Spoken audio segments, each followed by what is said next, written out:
Hey everyone, this is Chris for Premier Guitar. I'm hanging out backstage with Slipknot, starting off with Mick. Mick, how you doing? Not too bad. We are sitting here in front of a bevy of his signature Ibanez guitars. Do you want to pick one out and start with maybe the one you start out the night with? We start in A. Anymore, we've been opening up. We use two different tunings. We use a drop A and drop B. So this is my guy, my Raiders guy, that I start the set with. I've got one backup for that, but it's like we play 3 or 4 songs, so one guitar will usually suffice. Then we switch out. This should be, my new guy that I just got done. They got the blackouts in them? Yep, my signature blackouts, but I had Ibanez do real carbon fiber over the top and the headstock. Does that change what you hear or feel when you play it, or through monitors or anything? Nope, it's just an overlay. Gotcha. But otherwise, it's mahogany with mahogany maple, laminated neck. Traditional. Yeah, I mean, like I always have my customs done, but they got with some company that does carbon fiber, and it's fucking gorgeous. What? I mean, obviously you're going to stick with a company like Ibanez to do trims like that, but why not drop in a Kaler or a Floyd Rose, stick with their... I in fact do have a Floyd on this guy, but I shim it. Gotcha.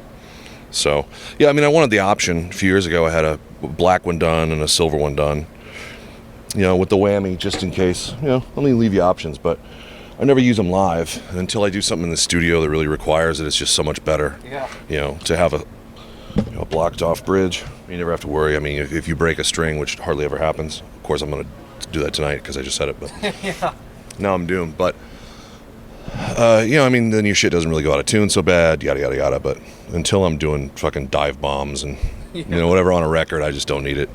I love them at home, though. Yeah, it's fun. Oh, yeah. And in between the A and the B tunings, is that like kind of set up by albums, or is it you guys change that within? No, we've had A ever since Iowa. We started doing some stuff in A. Our first record was all in B, and Iowa had a bunch of stuff in A, and each subsequent record we'll do a few in A. And it's I mean, we talked about doing other things too, but how many more fucking guitars am I have to carry? Like this is nice and streamlined. Like I play those 4 during the set. That's a backup for the A, but I mean that way we're not having to carry so much. I mean, I've seen people who have, a dozen fucking guitars out, and it's like, first of all, I mean, you don't need that many. You only play one at a time. Plus, what happens if fucking somebody nicks your fucking gear truck? Now, instead of losing whatever, now you lost, So, yeah, it's nice to not have too many things in one spot, just as a safety feature, you know what I mean? Kind of like a squirrel we burying the nuts. Oh, exactly. Sure. Well, fucking A. No, we have A and B rigs, and we're about to run to a C rig also because there's some shows coming up that we're going to have to... We have our stuff that's in Europe, stuff that stays here, and then let's see about keeping some stuff in like Southeast Asia, Australia, whatever. Saves on the shipping, and it makes just flying into a show that much easier. We don't have to haul this shit across the world. And what about the 2 B guitars? Which one's the main one that you use there? Well, I play all of them during the set. My Stormtrooper guy is the one that I tracked. All Hope Is Gone. I did all the rhythm stuff on this one. And same thing with the last record, everything that was in B, this guy for the rhythm. It's really, I mean, feel it. It's mahogany, so it's way heavier than you would imagine an RG probably is. Great sustain, sounds awesome. It's just one of those ones that just sounds perfect. And this is my original red one. First one they did for me. So you're not afraid to bring out, back in 04. Studio ones or ones that like you've had for a while? No, because I mean it's that's what Jim and I were just talking about this the other day. Like he has like a first guitar that he had from Fender that he keeps all original, but I mean, if we need to change tuners, we need to change whatever. It's not like they're more the tool. I mean, they're priceless, but there's no way I could keep it proper. You know what I mean? If it was an old Les Paul or something, I wouldn't. If the pot went bad, I'd try to clean it. You know what I mean? I wouldn't change it, but like this shit's like just no-brainer. Pop in a new pot, Yeah. So it's, I mean, they're all fucking works of art. They're all handmade at different timing. That's with the serial numbers on the back or the date. It's like the born on date. It was literally the date that they finished it and put that, the serial number on it. So, I mean, they're all unique and they all sound different. despite being made of the same stuff. And I love them for different reasons, different things for different. Some are great for leads, some feel clunky with leads, some perfect for rhythms, some just Out of the 5 that you have right here, which one's probably your favorite, or the one that you feel like does the best overall job? The Stormtrooper, for sure. Yeah, the white one. It's just, I don't know, it's the perfect blend. It's so perfect for rhythm, and there's nothing wrong with it for like a lead tone. But it's just so tight. And when you're listening in a studio is when you really, really, I mean, you can play something loud in a room and, hey, that sounds great. Get in a studio with microphones in front of it, coming through that PA, or the monitors, you hear the most honest sound, right? And so then you can actually figure out, like, this guitar that doesn't ever sound very thin, when I play live, all of a sudden sounds kind of tinny. And I mean, you grab another one and it sounds a lot fatter. You're like, wow, I thought they were the same. When you're in a loud room, you can't discern, So that's the thing, is that's where this white one wins, is every time I've been in the studio, no matter what it is I put it up against, that's just the best sounding one. It's like my old Black Warlock was that way. My first original black with white binding one. That one just had a sound that, I'd take 15 guitars in the studio and that one would win. And this one beat that, and so now this is that guy, And what strings are you using, gauge and stuff? I think they're currently, I think it's the same that I've been using for years. In the studio I'll switch it up a little bit, but it's like 11, 15, 18, 28, 38, 56 or 58. It depends. If I'm going to do something where it's tuned up to C sharp, so it's not dropped anymore, I like a 56. If I'm in the studio, I definitely want a 58 for the tightness, just for the speed, And then when we go to B, I drop down to a 12 through 68. And what brand is that? D'Addario. Yeah. And guitar picks. What are you using for those? These guys. I got Dunlop just finally got these made for me. Any special requests that you had? Well, yeah, I've been working with them for a long time because I've played Jazz 3 since I was a kid. So I always loved the Jazz 3, and they were working with a graphite composite. So Scott Yachida from Dunlop sent me a bunch of different prototypes, found one that I really liked, and then started working with them on the grip, and then eventually developed the max grip. But now we've got, instead of just, because I hate when I throw out a pick like it's just a pick, you know what I mean? It's like, prove that it's mine. Yeah. So I always have my throwaways, which, we got those, and Dunlop makes those for me, but we finally they got the tooling in, so we got the 7 in there, the 9-point stars. At least now someone couldn't take a random pick and go, hey, look, I got this at the show. Go, fuck you. So that was really cool. Is there anything that you hear different with that composite material than like the plectrum they normally use, or the Ultec picks? I always loved the black ones with Stiffo. Okay. Because they had a little bit of graphite in the nylon, so they stayed pretty slick as you played and as they wore. What I like about these is being graphite, they stay even slicker. Yeah. So like they don't really wear. They're pretty hard. They don't really wear, but as they do wear, you really don't notice any kind of scraping. You don't get that kind of, especially against the treble strings. It just doesn't exist. You know what I mean? Lasts a long time. Plus on stage they give me lots of them, so about every 2 or 3 songs I toss one, grab another one. But yeah, there's little to no wear on them at that point anyway. Well, it worked out really well. All right, there's one thing that's pretty interesting here going on with your rig. It's covering your wireless units. Please explain. Oh, the Jimmy hats.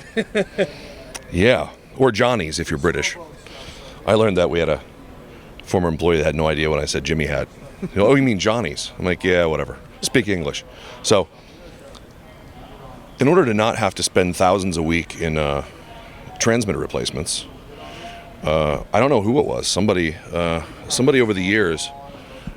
That was a little tip from them, a reservoir tip. But was in order to save your ass if you have a particularly damp show, a moist show even, very slippery and wet, and put a Jimmy hat on your fucking transmitter, and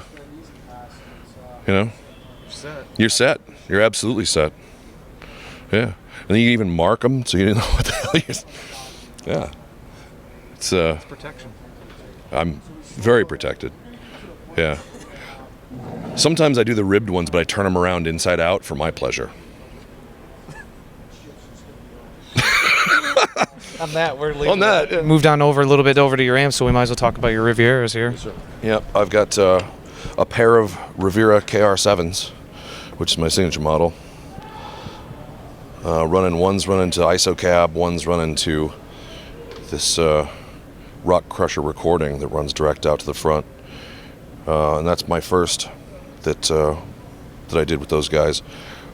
We're going to be working on a revision, like a Mark II version here pretty soon, with some different changes, some different things. If it's not legally binding, is there anything you could tell us that you're looking to improve or change on the next one? I can't say too much, but I'm thinking about losing channel 2 to make room for other things. Gotcha. So, yeah. That's kind of what we're looking at, because I love channel 2. I use it in the studio. It's sort of like Marshall 800-y kind of. Definitely less gain, but more tone, a little bigger, not as tight, but sounds awesome. I mean, if you wanted to play doomy stuff, sludgy stuff, rock, it's perfect with that. But I just never, like, during the set, I'm either full clean or channel 3 with my boost on, Yeah. So, it makes for sort of a Swiss Army amp, really. I mean, you can get any kind of tone out of it. That's what's great about Rivera, is they've always had, if they have great dirty, the clean is every bit as good as anything you've ever heard. So, but yeah, so it'll be a little bit of compromise, but it'll be more for a specific type of player, or even more specifically for me on stage. When I was working with them, I wanted one head that I could do anything I would ever want to do with it, and I got that. But now I want to have a little bit more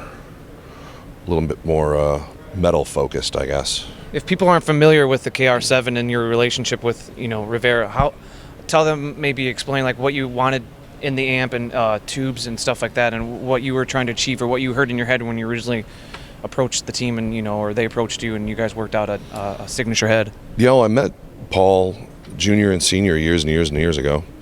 When I used to be a teacher, I got to go to the NAMM show from with my guitar shop. So even before we had a record out, and I met with them, like just at their booth, talked to them, and loved their stuff. And we got the line at Yale Guitar Shop where I used to be at, and so I was in love with those, 96, 97, 96.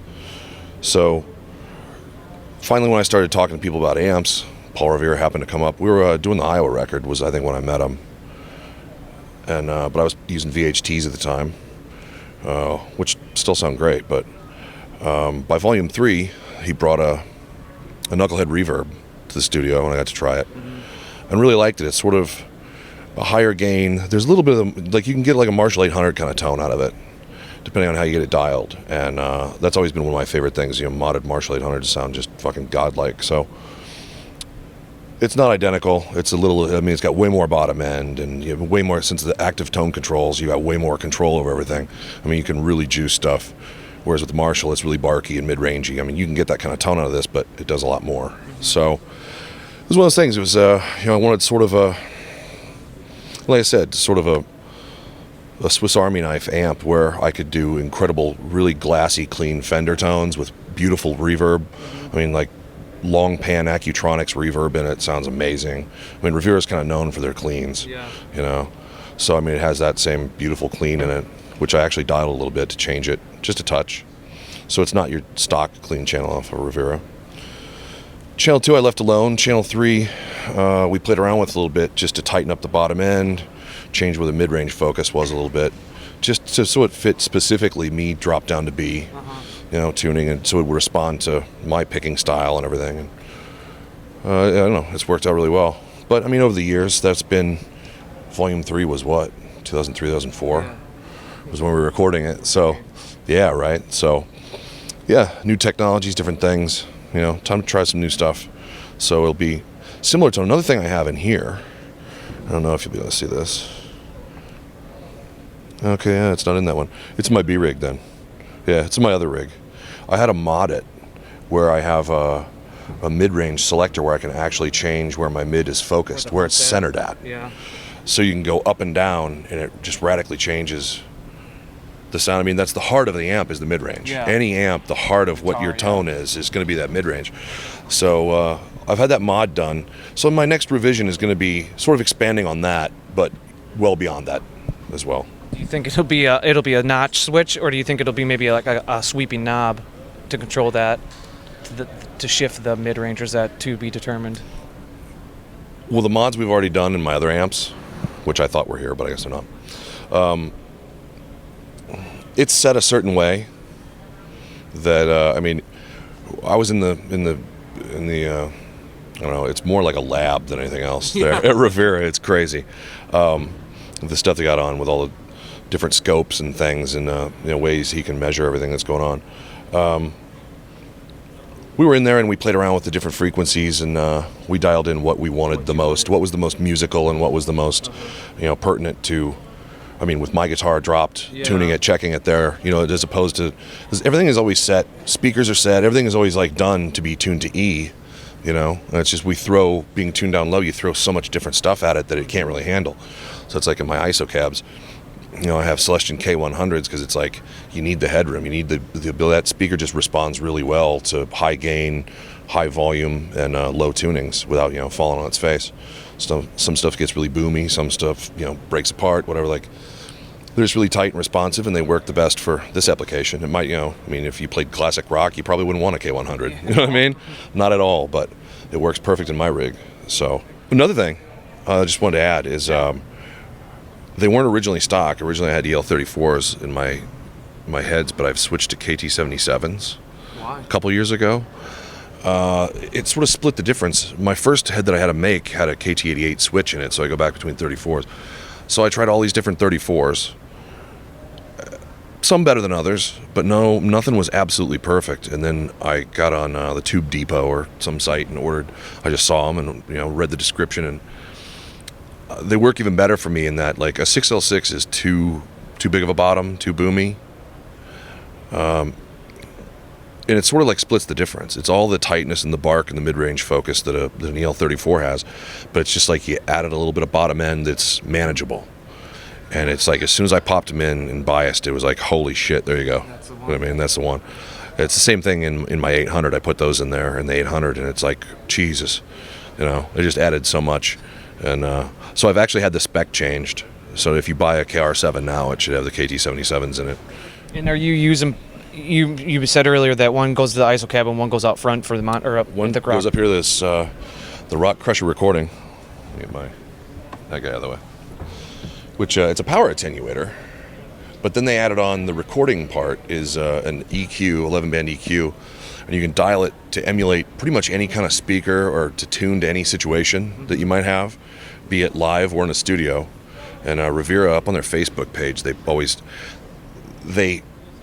take a recording with whatever famous speaker, legendary speakers, and then they match it as absolutely closely in frequencies as they can. They've posted up several, like if you want to emulate, an H, a 12H, whatever, ding, there's, set it like that, and that's what's going to get you the closest. And so what we have set right now isn't a particular speaker that it's imitating, but it's what our front of house needs today for the way the room is. So we can tune and be like, what, needs a little more, whatever, ding. Him and my tech are talking to each other, and they dial it in, and we've fixed what the room sounds like today. So you've always got one coming direct from that, and one coming from my Rivera Silent Sister ISO cab, which is really cool. It's not your standard issue. It's not just a box with a lid with a speaker in it. They actually have, I forget how many feet they have a chamber that runs and twists and whatever, and eventually vents to atmosphere, so your speaker is never just getting the shit beat out of it by having the air only moving back and forth. It allows some to escape, so it can expand and contract as it needs to. And one last thing about the amps: are either one of these ones that you use in the studio, or is these ones strictly for touring? No, those. In fact, either one of those was probably my main rhythm for the last two records. Yeah. This thing is an incredible piece of hardware, though. It's I want to get more of them, even for at home. It's like you can take any tube amp, play it fully jacked, because the power attenuator aspect of it, you're not going to do any damage to your tube head.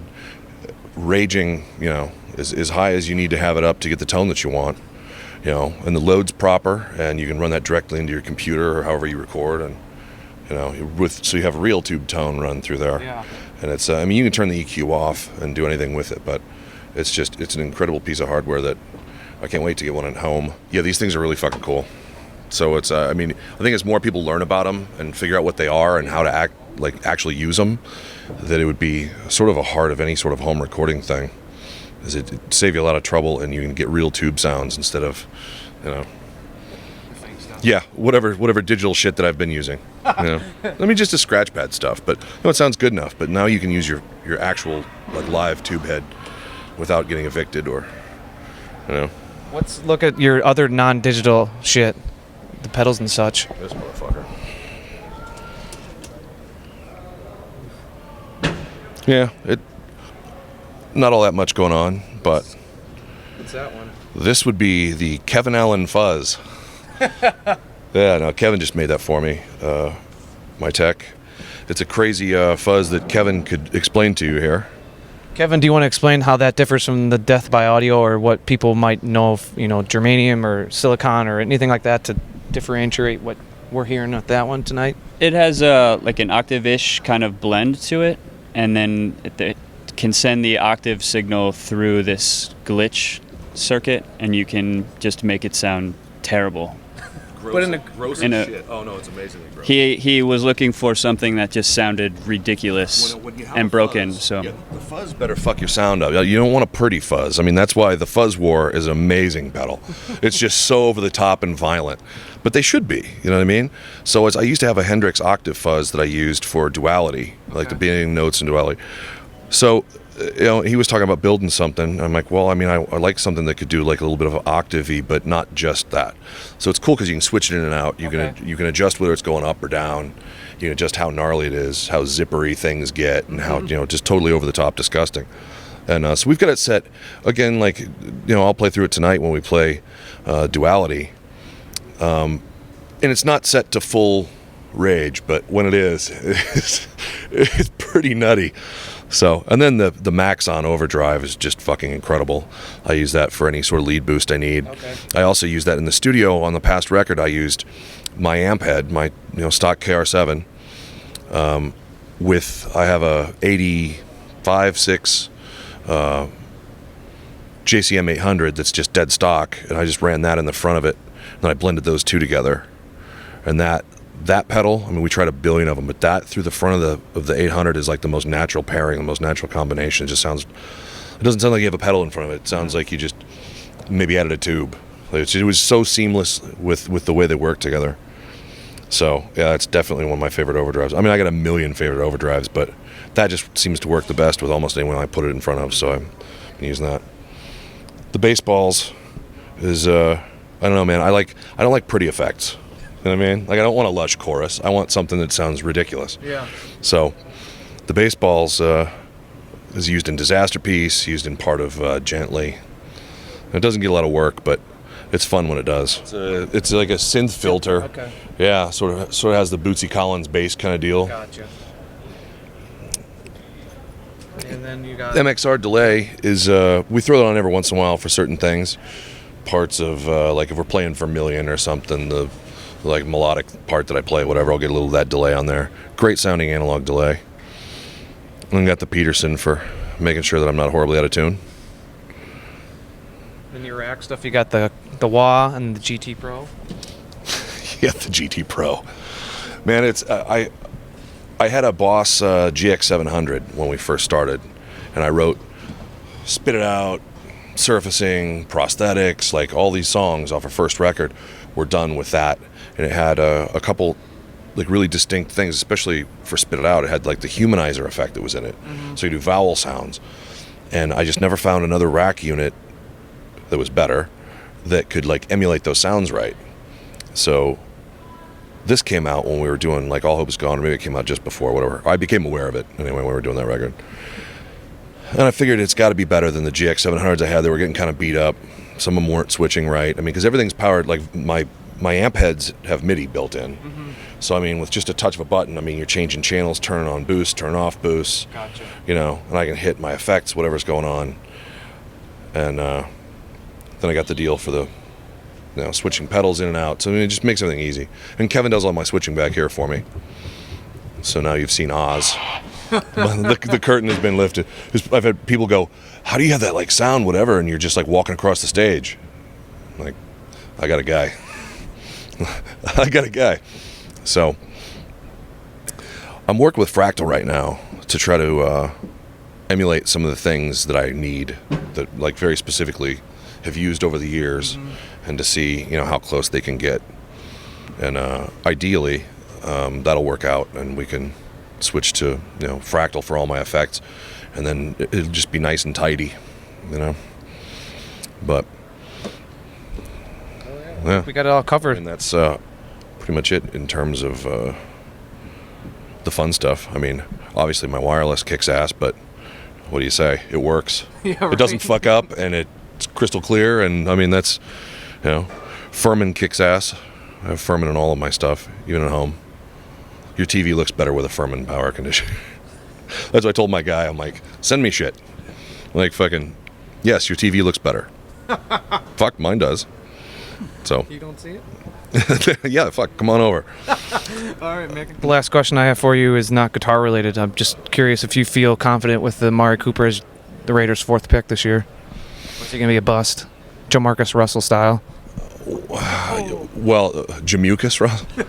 No, I've got a Jamarcus Russell, one of those red jerseys at home. Oh, man. Yeah. Well, no, I bought one of those, right, preseason. And then I got a fucking, what's his shit? McLean. Oh, yeah. But I got it when he first got drafted. I'm like, well, he's a sure thing, right? Hard to fuck up a linebacker. A linebacker in college can usually play a linebacker in the pros, and he looked good.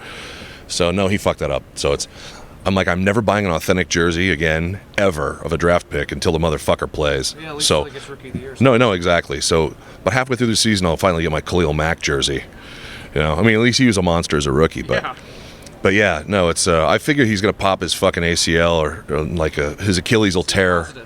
I don't know. He's probably about 8 more minutes on that Achilles before my Raiders fucking eat a giant fucking turd again this year. Well, that's positive.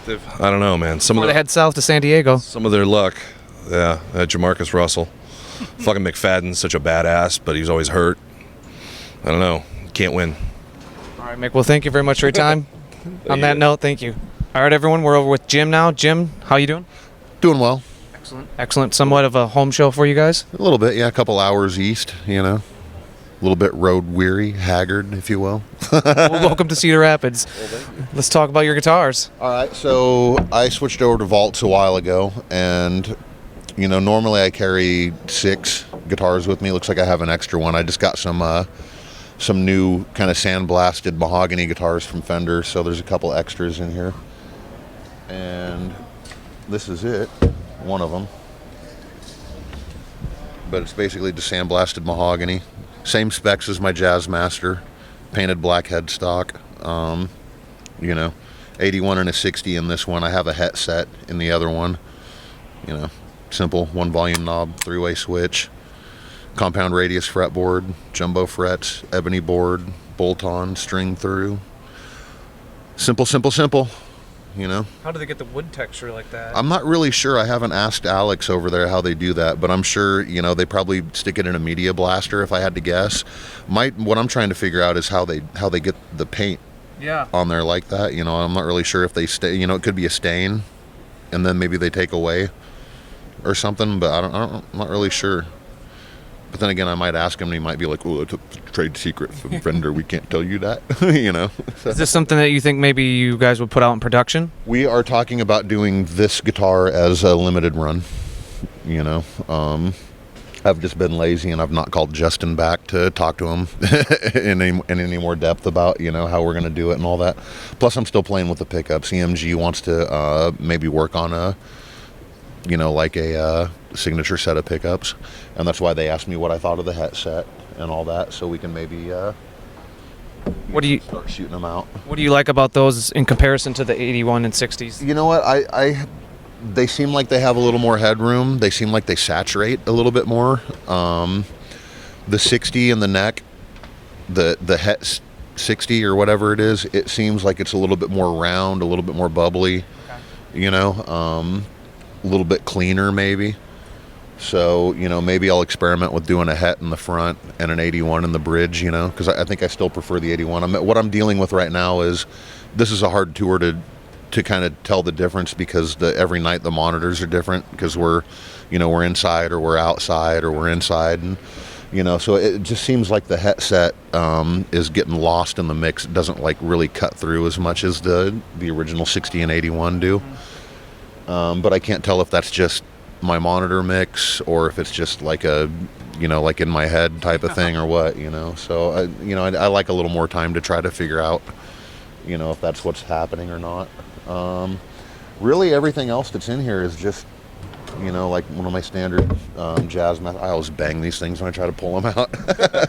You know, the standard. This one, I switched had Martin switch the headset into one of my older Jazz Masters too, just to kind of see the difference between the wood and the guitar, and how, I mean, I know how these acted when they were inside the sandblasted guitar, but I wanted to see how they acted, you know, in one of my other Jazz Masters. So, you know, so we did that swap, and, you know, it's just part of the troubleshooting, or, you know, process that I do. Between the regular one you just put away and the sandblasted one, do you hear, and again, what you just alluded to with the differences night to night, are you hearing the differences with the wood? Bit, yeah, and the thing is when Alex built this sandblasted guitar, he found really light pieces of mahogany to begin with, and then I think the sandblasting process takes away a little bit more of the weight, because I feel like the lighter the wood is, the more it resonates, and it seems like those are the guitars, at least in the studio, that we gravitate towards, as, you know, like the producer or whatever. And even Shirt, our front of house guy, you know, he actually mentioned, he's like, well, those new guitars sound really good. So I think the lighter wood tends to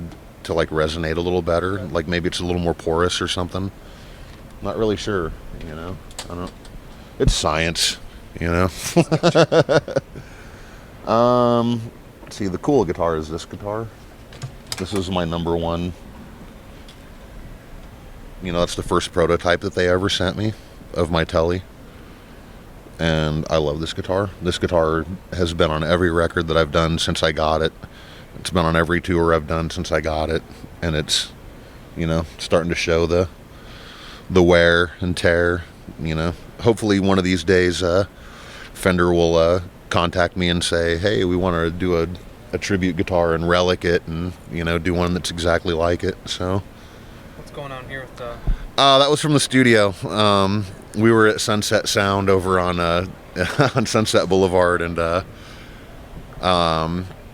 you know, our producer lit up a cigar in the control room. So I was like, oh yeah, you're gonna smoke a cigar? I'll light up a cigarette. And it turned into a Keith Richards would, you know, because California is very anti-smoking indoors and all that stuff. So for whatever reason, I just grabbed a Sharpie off the mixing board and just wrote Keith Richards wood on the back of it, you know. I noticed on pretty much all your guitars, at least 3 that you pulled out so far, and the ones I can see, that you don't have a tone knob. Why remove that from the scheme?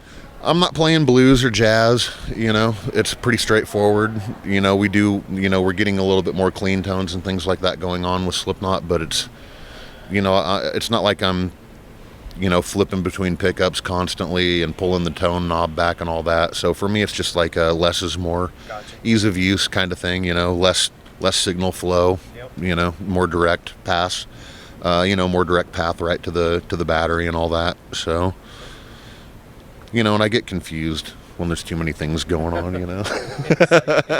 Yeah, it's like if it's there and I can mess with it, I will. So if we just get rid of it, then I won't mess with it, you know.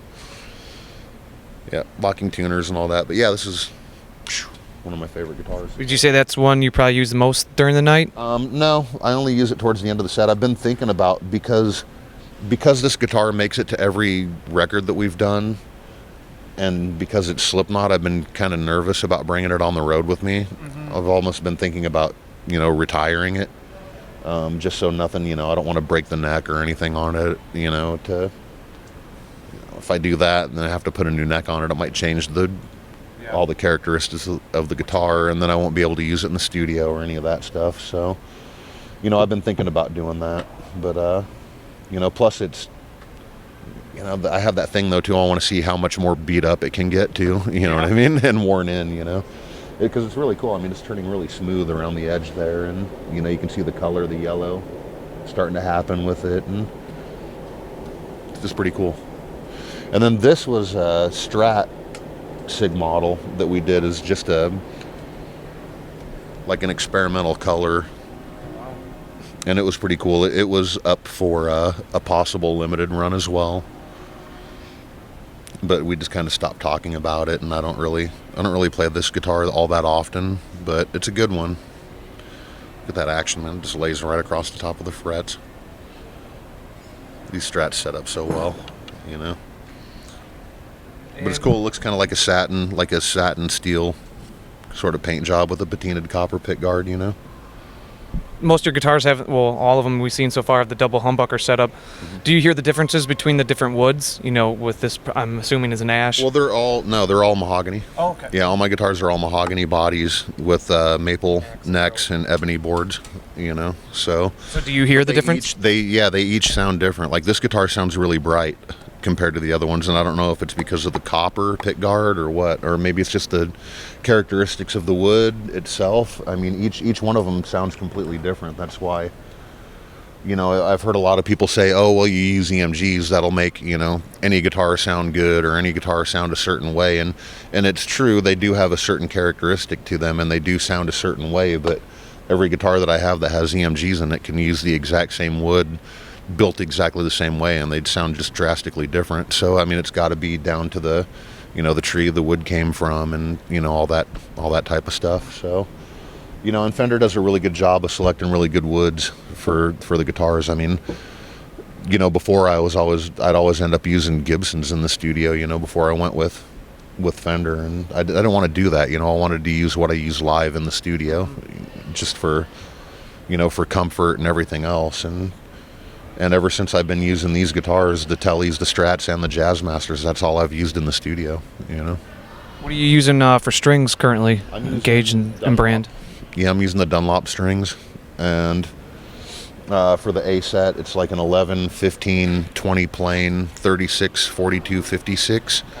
And then I just bump everything up one gauge for the A, for the drop A tuning, you know. And I assume Dunlop picks also then? Yeah, I'm using Dunlop picks, and sorry, I can go digging through Martin's shit. So I go through. So I was using 73s, just black 73s for a while. I go back and forth with picks. You know, I was using 1mm Tortex 3s for a while, and then they were like, well, let's make you a pick that you want. If you could make any pick that you want. So what I've done is I've asked them if they can make a Jazz 3 nylon pick in the shape of a Tortex 3. So it's essentially a big giant Jazz 3. And no grip either, no max grip. No, the only grip that I have on it is I've got the 9-pointed star on this side and my number, and I put them off center because I like things that are, you know, kind of off. You know what I mean? It's because we did them centered and it didn't feel right, you know. So I mean, that's just enough grip for me, and I don't sweat a lot when I play, so I don't need to score my picks or have any of that max grip or anything like that. I hardly ever drop my picks, so that's perfect for me and for what I'm doing. But these are cool, and hopefully, you know, they'll put those into production because that's something that they don't quite make yet. They're not very good for throwing out in the crowd, though. Yeah. This is the A-Rig, and it's the newest one that Martin built. You know, it's just got the Furman, got a multi-selector, Whirlwind, a couple of Audio-Technica wirelesses. I use a GCX switching system. So basically, Martin controls this from backstage, and he's got, you know, a set list. We've got 3 different set lists for each night. And then for each song, there's a different set of switching, just so that, you know, there's so much going on out front instead of having a big giant pedal board out front that could get water dumped on it or something dropped on it, a keg or any of that stuff. It's nice to have this back here and just have him counting in the songs and counting in the switches, and you know, that way too, if for whatever reason I'm on the other side of the stage and I can't make it back to my pedal board, then you know, he can just nail whatever setting I need to hit for whatever part. And then in the inside here is what I've got going on now. Little NS2, one of the old NS2s. The new ones act a little bit differently. I don't know if it's the lead-free solder or what, but the old ones are way, way better. I haven't been able to find a noise suppressor that I like as much as these yet. Got an auto cue, Maxon filter, Maxon phaser, 2 different carbon copies. I actually have 3 carbon copies in my setup, and we'll get to that in a little bit. A Holy Grail and the Pog. What do you got, the 2 or I guess 3 delays? Well, I've got, because you can't really program it, so I have them set for different, you know, like a short slap or a longer one, you know, and the clean, like my clean sound has the longer sort of extended delay in it, and then if I ever do like a lead with a delay, it's got a little bit more of a quicker set to it. But it's really simple, man. I'm like less is more. I don't like to muck everything up with processors and things like that. Just for me, it's pedals into the front of an amp. Always has been. It's the best. For me, it's the best thing. It's the most organic. It's the most analog kind of way to do things. I'm also using one of the Crybaby custom shop wahs, and this way I can have a wah on the other side of the stage over by Mick's stuff, in case there's a wah section I need to do when I'm on that side of the stage. So I also have a satellite board that's connected in with this GCX, and it just goes out to the front of stage. The other carbon copy I have is so I can hit it during a song, and then with my foot I can kind of play with the speed of it, get all that weird like oscillations and everything going with it.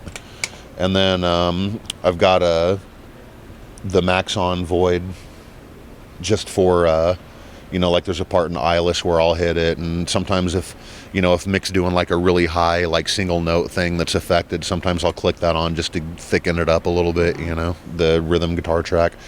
I've got GTOD in just in case for a lead tone, if for whatever night I'm feeling like it's not saturating or enough, or it just needs a little bit extra sweetness, then I'll pop that on. But honestly, I really don't use that often. I just it's there for lack of anything else to put there right now.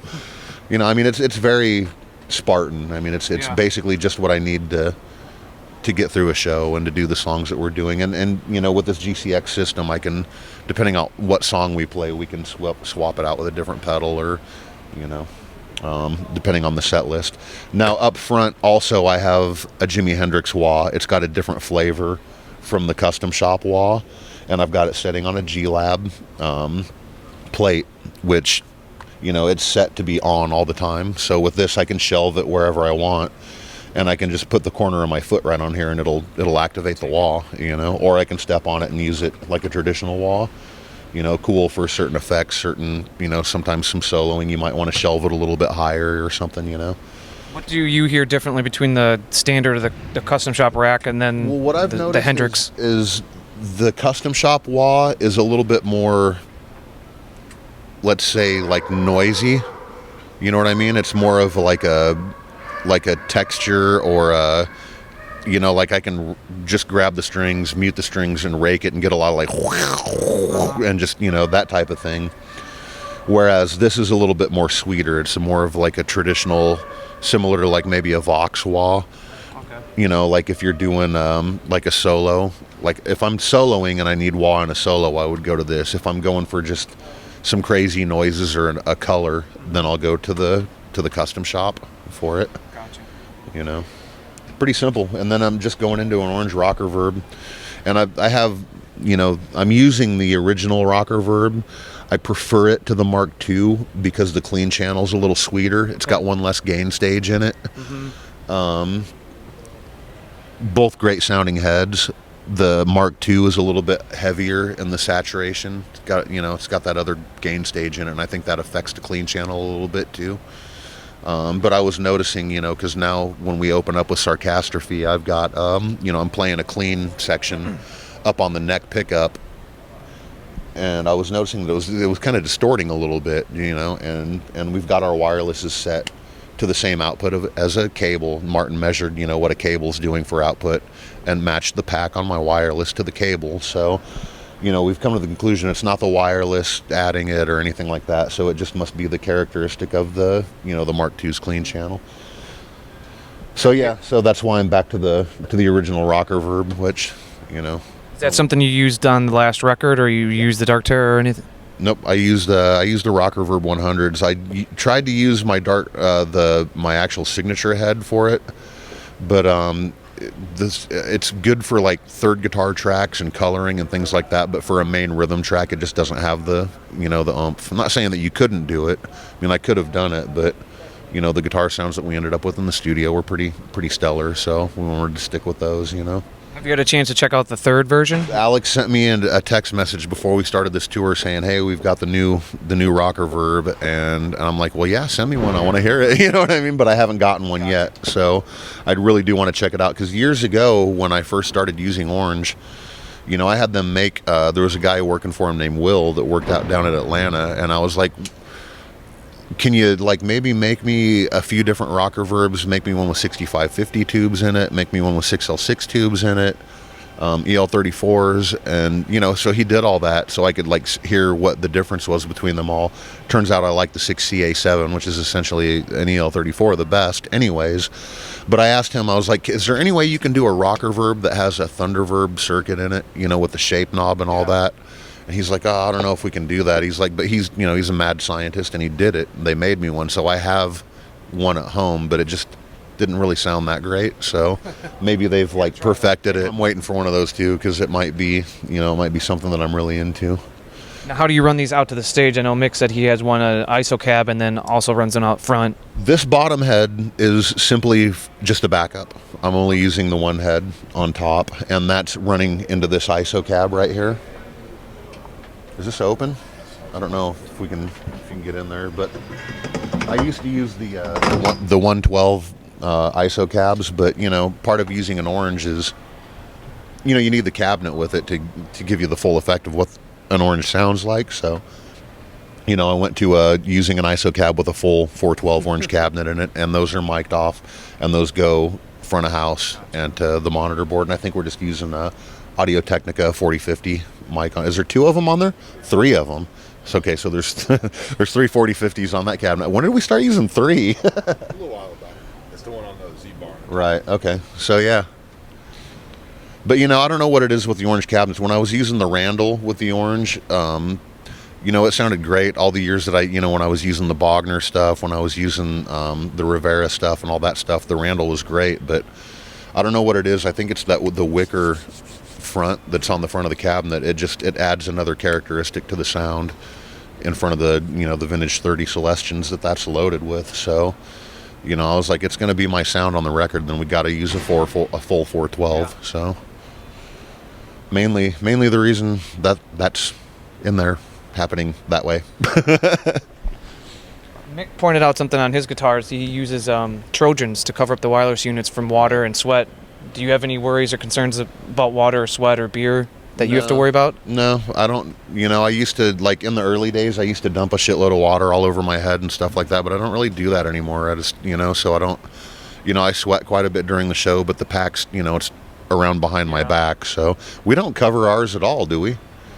Yeah, there's really no need to. I mean, we used to use non-lubricated condoms for it, but I mean, it's, if you need to get in there and work on it, it's another step, you know, another thing you have to pull away to get to troubleshoot while you're on, you know, on stage. So everything that we're doing, I mean, we've spent the past 11 or 12 years trying to get everything, you know, to find a balance between chasing tone and what works, you know what I mean? And you know, I think all those days of like, well, they're not done, because I brought a Friedman out on the road with me for a while.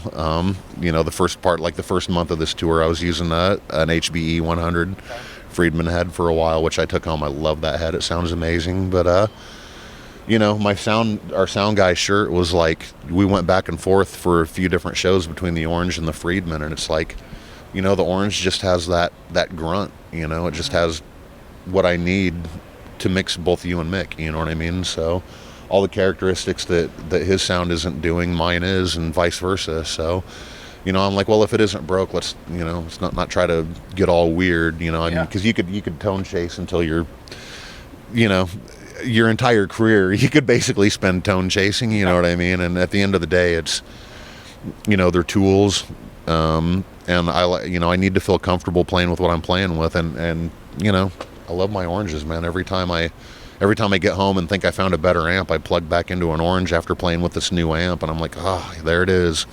That's the sound, you know what I mean? So, yeah. Simple, man. Less is more. Just say no to crack. Absolutely. All right, Jim. Thank you very much for your time. Yeah. Thank you. Thank you. Don't forget to sign up for PG Perks, your all-access pass to exclusive gear giveaways and discounts on PremierGuitar.com.